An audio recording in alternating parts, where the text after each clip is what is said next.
RG Kar medical কলেজে মহিলা ডাক্তারের খুন ও ধর্ষণের প্রতিবাদে বেলতলা থেকে লালবাগ সদরঘাট পর্যন্ত প্রতিবাদ মিছিল। প্রতিবাদ মহিলাদের রবিবার মুর্শিদাবাদ থানার বেলতলা থেকে প্রতিবাদ মিছিল শুরু হয়। লালবাগ রাস্তা ধরে সদরঘাটে এই দিনের প্রতিবাদ মিছিলে গর্জে ওঠেন এলাকার ছাত্রছাত্রী সহ সাধারণ মানুষ।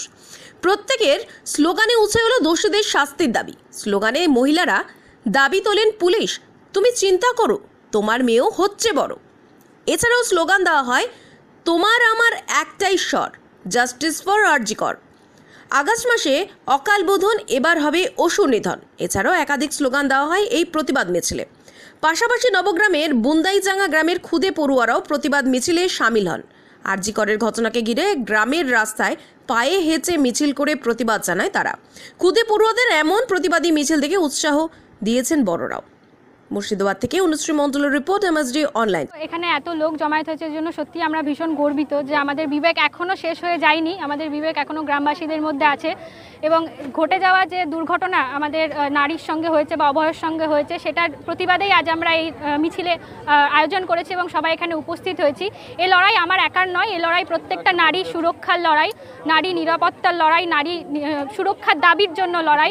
আজ ওনার সঙ্গে হয়েছে, আমরা যদি একটু চোখ বন্ধ করে ভাবি যে মেয়েটির সঙ্গে এত নৃশংসভাবে তাকে ব্রুটালি তাকে রেপ করা হয়েছে এবং তাকে মার্ডার করা হয়েছে, এই কথাটা যদি আমরা একটু ভাবি চোখ বন্ধ করে, তাহলে আমাদের গা কিন্তু শিউরে উঠছে, প্রত্যেকেরই শিউরে উঠছে। আজ আমরা যদি ভাবি যে ওই ঘটনাটা আমার সঙ্গে কালকে ঘটবে বা কালকে আমার বোনের সঙ্গে বা আমার কোনো আপনজনের সঙ্গে ঘটবে, তাহলে কিন্তু আমরা সত্যি ভীষণ ভয় পেয়ে যাচ্ছি। এখনও যদি মানুষের বিবেক জাগরিত না হয় এবং এখনও যদি কেউ এই মিছিলে এসে না জমায়েত হয়, সেটা আমাদের সত্যি ভীষণ দুর্ভাগ্যের।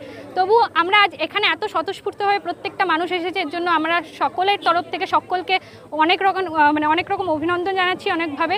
এবং সত্যি আমরা ভীষণ খুশিও হয়েছি। আমরা চাইছি যে তিলোত্তমা জাস্টিসটা হোক এবং যে বা যারা, বিশেষ করে যারা এটার সঙ্গে জড়িত আছে, আমাদের শাসক দলের কাছে একটাই অনুরোধ, যারা এটার সঙ্গে জড়িত আছে এত বড় অন্যায়ের সঙ্গে, তাদের যেন চরম শাস্তি পাওয়া হয় তাদের, এবং এই শাস্তি যেন দৃষ্টান্তমূলক শাস্তি রূপে তুলে ধরা হয়। আশা রাখি যদি যতদিন না জাস্টিস পাচ্ছে তিলোত্তমা, আমরা ততদিন এই লড়াই চালিয়ে, যারা ধর্ষকদেরকে এভাবে রক্ষা করার চেষ্টা করছে, তারা মা বোনেদেরকে কি রক্ষা করবে? এটা এত বাজে একটা সমাজ আমরা আমাদের ভবিষ্যৎ প্রজন্মকে কোনো রকমভাবে উপহার দিতে চাই না। আমরা চাই, আমার নাম প্রিয়শ্রী মণ্ডল, আমি একজন স্টুডেন্ট। Thank you.